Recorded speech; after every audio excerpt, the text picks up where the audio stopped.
বাংলাদেশে তুরস্কের পররাষ্ট্রমন্ত্রী হাকান ফিদান সফর করেছেন, সেটা নিয়ে একটু কথা বলতে চাই।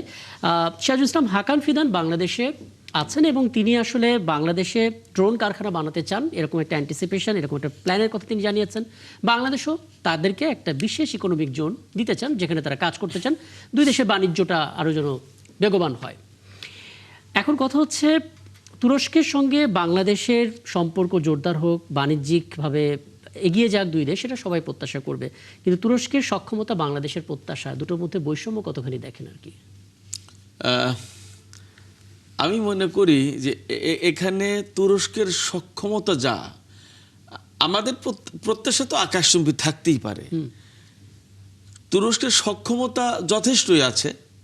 আমরা দেখেছি যে ড্রোন শিল্পে তুরস্ক কিন্তু খুব উন্নতি করেছে, কোনো সন্দেহ নেই।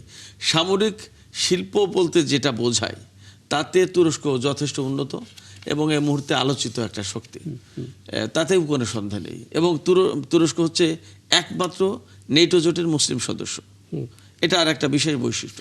যারা সারা জীবন ইউরোপীয় ইউনিয়নের সদস্য হতে চেয়েছে বাট পারেনি, সেটা আর একটা ভিন্ন বিষয়। তো এইরকম কতগুলো ব্যাপার আছে, সেই জায়গা থেকে তুরস্কের কাছে আমাদের বাংলাদেশের প্রত্যাশা, চাওয়া পাওয়া, একটা দ্বিপক্ষীয় লেনদেন, এগুলো সবই হতে পারে। কিন্তু আমার কাছে ভিন্ন একটা জায়গা থেকে অন্য একটা পর্যবেক্ষণ আছে। সেটা হচ্ছে যে তুরস্ক যা দেশ, মুসলিম একটা দেশ, কিন্তু মুসলিম উম্মার চিন্তা সে যতটা করে, আমরা যা প্রত্যাশা করি তার সাথে সঙ্গতিপূর্ণ কিনা, সেটা খুব একটা ইম্পর্ট্যান্ট ব্যাপার। কারণ আমরা বাংলাদেশের মানুষ এমন একটা অবস্থা তৈরি করা হয়েছে বেশ কিছু বছর ধরে, তুরস্ককে অনেক বেশি মুসলিম বিশ্বের জন্য অনেক বেশি হাইলাইট করা হয়েছে এবং মুসলিম বিশ্বের স্বার্থ দেখার জন্য একটা বড় শক্তি হিসেবে তুলে ধরা হয় বাংলাদেশে। কিন্তু বাস্তবতা আমি যা দেখেছি, আমি খুব একদম যদি ছেঁড়া কাটা কথাবার্তা বলি তাহলে এইভাবেই বলতে হবে যে বাস্তবতায় তুরস্ক কিন্তু এই মুসলিম উম্মা বা মুসলিম সেন্টিমেন্ট থেকে যে বাংলাদেশের জন্য বা অনেক বিশ্বের অনেক মুসলিম দেশের জন্য যে অনেক কিছু করেছে, নট দ্যাট, আমি এরকম কিছু নেই। হাকান ফিদান এসছে, মোস্ট ওয়েলকাম। তুরস্কের পররাষ্ট্রমন্ত্রী থেকে শুরু করে আরও কর্মকর্তা আসবেন, আমাদের সাথে ব্যবসায়িক সম্পর্ক বাড়বে, সম্প্রসারণ হবে, ড্রোন কারখানা প্রতিষ্ঠা হবে, আমাদের নিরাপত্তা, তাতে আমাদেরও ব্যবসা বাণিজ্য বাড়বে, এই সবই ঠিক আছে, দ্যাটস ওকে। বাট মুসলিম উম্মার সেন্টিমেন্ট থেকে যে বিষয়গুলো তুরস্ককে কেন্দ্র করে সামনে আনা হয়, হাইলাইট করা হয় এবং এক্সপেকটেশনের মাত্রাটা দিন দিন বাড়ানো হচ্ছে, এই জায়গা থেকে তুরস্ক কতটুকু প্রত্যাশা পূরণ করতে পারবে বা করবে বা করছে, সেটা আমার কাছে ভীষণ প্রশ্নের ব্যাপার। এটা খুব বড় একটা ন্যারেটিভ যেটা আপনি তুলে ধরলেন। মুসলিম উম্মার জন্য আসলে তুরস্ক কতটুকু ভালো কিছু করেছে তার চাইতে অনেকে এই রেফারেন্সটা যায় যে ক্ষতি তো কিছু করেনি। আর দ্বিতীয় বিষয় হচ্ছে, হ্যাঁ, ক্ষতি কিছু করেনি তাও বলা যাবে না। যেমন কথা আপনার এই অনুষ্ঠানে বলতে হলে তো খুব খোলামেলাই বলতে হবে, না বললে তো যেমন যতটুকু বলা যায়। দেখুন, মুসলিম বিশ্বের জন্য ইসরায়েল যদি একটা সংকটের কারণ, সমস্যার কারণ হয়ে থাকে, তাহলে এই ইসরায়েলের সাথে তুরস্কের কিন্তু এখনো সম্পর্ক অনেক বেশি। এবং তুরস্কের সাথে সম্পর্ক থাকার কারণে ইসরায়েল নামক যে ভূখণ্ডটি, এই ভূখণ্ডটি এই মুসলিম জনগণকে হত্যার জন্য যে অস্ত্র তৈরি করতে হয়, তার প্রচুর পরিমাণে ইস্পাত লাগে, সেই ইস্পাতের যোগানটা তুরস্ক থেকে আসে। আচ্ছা, আজারবাইজান নামক যে রাষ্ট্রটি, যার সাথে তুরস্কের ভীষণ গভীর সম্পর্ক, এই আজারবাইজান থেকে প্রচুর পরিমাণে তেল গ্যাস তুরস্কের ভেতর দিয়ে পাইপলাইনের মাধ্যমে ইসরায়েলে পৌঁছায়। এই জায়গায় ইসরায়েলের একটা সহযোগী দেশ হিসেবে ভূমিকা পালন করে থাকে তুরস্ক। সেই ক্ষেত্রে ইসরায়েল যদি সংকটের কারণ হয় মুসলিম বিশ্বের জন্য, তাহলে সেই সংকটে পরোক্ষ কি সরাসরি তো তুরস্ক এখানে ভূমিকা রাখে, এমনও তো আলোচনা আছে। যাই হোক, অনেকগুলো ন্যারেটিভ, এগুলো নিয়ে সময় থাকলে একটু একটু করে জানার চেষ্টা করব। আমি মোহাম্মদ কামরুজ্জামান আপনাকে একেবারে শেষের দিকে মিস করেছিলাম, তবে আমরা ধরতে পেরেছি আসলে আপনার বক্তব্যটা। আমরা এখন যে আলাপে আছি সেটা হচ্ছে তুরস্কের পররাষ্ট্রমন্ত্রীর বাংলাদেশ সফর নিয়ে। হাকান ফিদান, আপনি জানেন যে তুরস্ক বাংলাদেশে ড্রোন কারখানা করতে চায়, ওদিকে বাংলাদেশও বিশেষ ইকোনমিক জোন আসলে তুরস্ককে দিতে চায় এবং দুই দেশের ব্যবসাটাকে এগিয়ে নিয়ে যাওয়ার জন্য। যদিও আমরা জানি যে এর আগে চীনের সঙ্গে একটা চুক্তির মাধ্যমে ড্রোনের উৎপাদনের কাজটা হয়ে গেছে। আপনার কাছে যেটা জানতে চাই আসলে, তুরস্কের কাছ থেকে আমাদের প্রত্যাশা যেটা, সেই প্রত্যাশা অনুযায়ী আসলে তুরস্ক দিতে পারবে কিনা সেটা নিয়ে একটা প্রশ্ন রয়ে যায়। আপনার অবজারভেশন কি বলে? দ্বিতীয় বিষয় একটু বলবেন, যে অর্থে তুরস্কের সঙ্গে আমাদের চুক্তিটা হচ্ছে, নানা বিষয়ে দুই দেশের সম্পর্কটা বাড়ছে, জিওপলিটিক্যালি আসলে আমাদের অবস্থাটা কি দাঁড়াচ্ছে? অর্থাৎ কোনো কোনো দেশ কোনো কোনো দেশের সাথে চুক্তি করলে মন খারাপ করে, রাগ করে, তুরস্কের সঙ্গে আমাদের সেরকম কোনো সেন্টিমেন্ট আছে কিনা? জি জনাব কামরুজ্জামান, শুনতে পাচ্ছেন? আমার একটু মানে হচ্ছে, ডিস্টার্ব হচ্ছে। আচ্ছা। তো আমি যদি আপনার প্রশ্নটা ভালো করে শুনে থাকি, জি এই যে তুরস্কের কথা বললেন, চায়নার কথা বললেন, জি তো তুরস্কের সাথে আমাদের তো আগে থেকেই একটা বন্ধুত্বমূলক সম্পর্ক আছে। জি প্লাস তুরস্ক মানে মুসলমান দেশ হিসেবে একটা বর্তমান যে ইরান যুদ্ধের পরিস্থিতিতে ওরা অনেকটা পজিটিভ রোল প্লে করছে, এবং এটা নেটোর মেম্বার। ওভাবে আমাদের বাংলাদেশে তুরস্কের যে রাষ্ট্রদূত পররাষ্ট্রমন্ত্রী এসছেন, আমি তো আশা করি যে এটা আমাদেরকে একটা খুব ভালো ফল দিবে। এবং আমাদের আরেক পরীক্ষিত বন্ধু আছে চায়না, তো তুরস্ক, চায়না এবং আমাদের আরো বন্ধু আছে পাকিস্তান, এগুলোর সাথে যদি আমরা সঠিক আমাদের সম্পর্ক তৈরি করতে পারি, আমাদের পররাষ্ট্র নীতি যদি ওইভাবে কাজ করে এবং সবাই মিলে যদি আমরা বন্ধু দেশগুলোর সাথে সম্পর্ক তৈরি করে কাজ করি, আমি নিশ্চিত আমাদের প্রতিবেশী একটু সজাগ হবে এবং আমাদের সাথে তাদের যে ব্যবহার করা উচিত সেইভাবেই ব্যবহার করবে।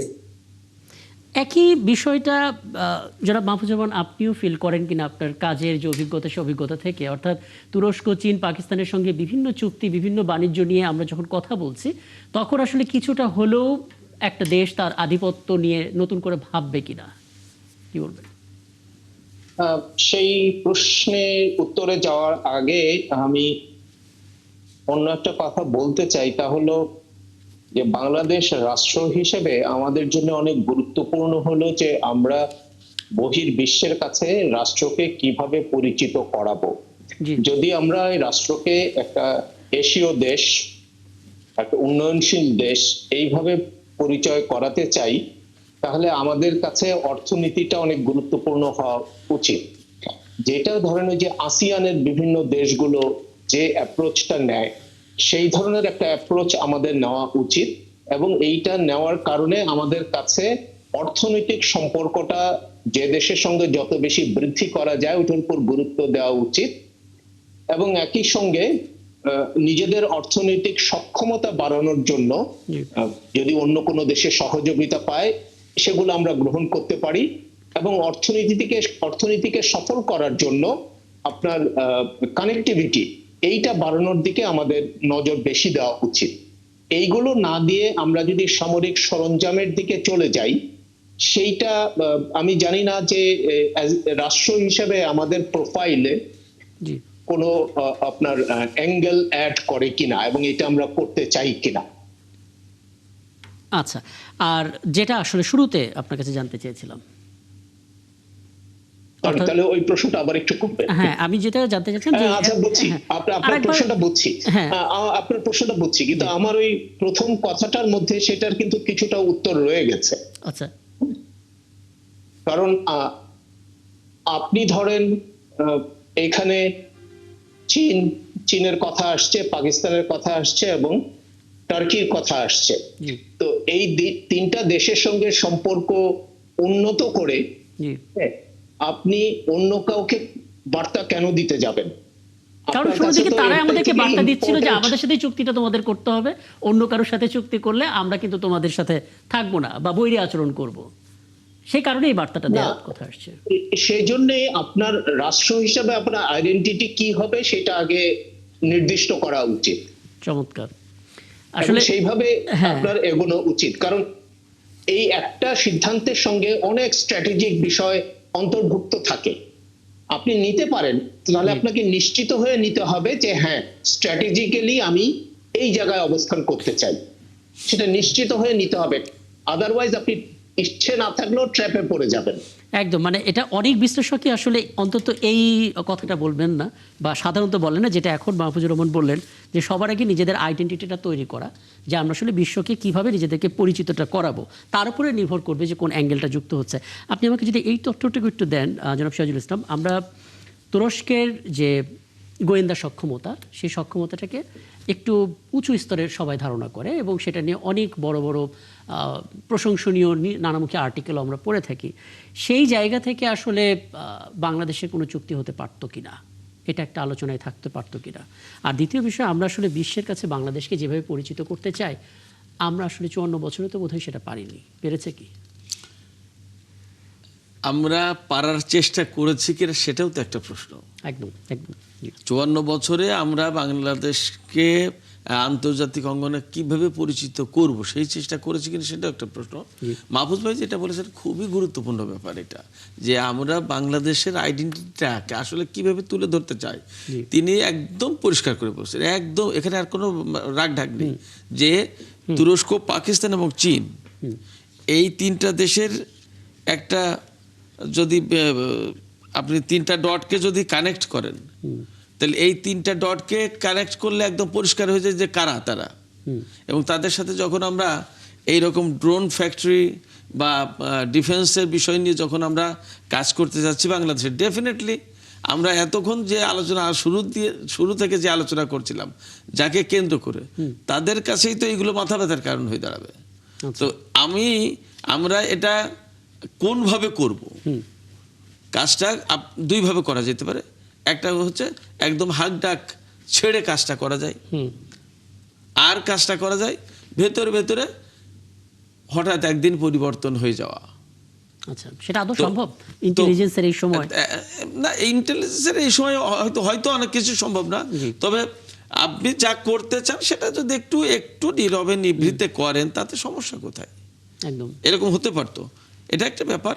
আর একটা ব্যাপার হচ্ছে যে আমাদের আইডেন্টিটিটা খুব ইম্পর্ট্যান্ট। এখানে কিছুদিন আগে এমন একটা অবস্থা তৈরি করা হচ্ছিল, আমি কি বলবো, এটা তো খুব একটা গুরুত্বপূর্ণ একটা জায়গায় আমরা কথা বলছি এখন, যেটার বিশেষ মূল্য আছে, যেখানে বাংলাদেশ এই আফগান তালেবান সরকারকে তখনও কেউ মনে হয় আনুষ্ঠানিকভাবে স্বীকৃতি দেয়নি। তখন আমাদের বাংলাদেশে একেবারেই হঠাৎ করে গোপনে একটা প্রতিনিধি দল চলে আসলো, যেটা নিয়ে বেশ আলোচনা হয়েছে ভেতরে ভেতরে। একদম কেমন? তো আমরা কিভাবে পরিচিত হতে চাচ্ছি এবং এই জায়গায় চাপাচাপি ঠেলাঠেলি আছে কিনা সেটা একটা প্রশ্ন। আমি তাহলে এটা একটু মোহাম্মদ কামরুজ্জামান আপনার কাছ থেকে একটু জানার চেষ্টা করি। মানে এটা খুব বড় একটা মাথা ব্যথার বিষয় হতে পারে যে বাংলাদেশ তার চরিত্রটা, তার আইডেন্টিটিটা, পরিচয়টা আসলে বিশ্বের কাছে তুলে ধরতে চাই, কিন্তু এখন পর্যন্ত আসলে সেই পরিচয়টা আমরা ঠিকঠাক করতে পারিনি। কখনো এটা এক ধরনের, কখনো এটা আর এক ধরনের, যে কারণে আসলে বাংলাদেশের চুক্তিগুলো এরকম হয়। আপনি আমাদের একটু বলবেন, মানে আমরা আমাদের দেশের পরিচয়টা বিশ্বের কাছে যেভাবে তুলে ধরতে চাই, সেটা কেমন হওয়া উচিত এবং আমরা কতটা করতে পারছি, কতটা সদিচ্ছা আমাদের মধ্যে আছে, কতটা পরিকল্পনা আছে আসলে? জি, এটা আমাকে প্রশ্ন করছেন? জি, আমি আপনার কাছে জানতে চাইছি মোহাম্মদ কামরুজ্জামান। জি, হ্যাঁ, বাংলাদেশের পরিচয় মানে বাংলাদেশি হিসাবে অবশ্যই আমরা চাইবো যে এই কিছুদিন আগে আমরা জানি একটা সুখবর, যে আমরা সাইপ্রাসের সাথে কম্পিট করে জাতিসংঘের সাধারণ পরিষদের সভাপতি নির্বাচিত হয়েছে। এটা কিন্তু অত্যন্ত বিরাট একটা পাওনা। জি, তো বাংলাদেশ সম্বন্ধে মানে এটা পৃথিবীর একমাত্র দেশ, যেই দেশ অনেক রক্তের বিনিময়ে শুধু স্বাধীনতা না, তাদের যে মুখের ভাষা, বাংলা ভাষার জন্য এই দেশ সংগ্রাম করেছে, যে কারণে 21শে ফেব্রুয়ারিকে আন্তর্জাতিক মাতৃভাষা দিবস হিসাবেও গ্রহণ করা হয়েছে। তো আমি একটা উদ্ধৃতি দিয়ে আমি এই প্রশ্নের উত্তর দিতে চাচ্ছি।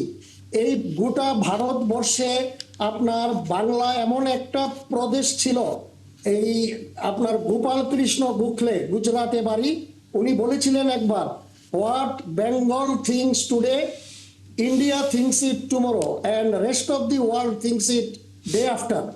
তো আমরা কিন্তু সেই বাংলাদেশ। তো আমরা চাই বাংলাদেশের যেই মানে ঐতিহ্য, গৌরব, সেই গৌরব নিয়ে আমরা যেরকম জাতিসংঘের সাধারণ পরিষদের সভাপতি নির্বাচিত হয়েছি, আমরা আগত দিনগুলোতেও বাংলাদেশকে পৃথিবীর সকলের উপরে আমরা চাই, আমাদের নেতৃত্বে, আমাদের দেশপ্রেমে, আমাদের ভ্রাতৃত্বে, সবকিছুতে।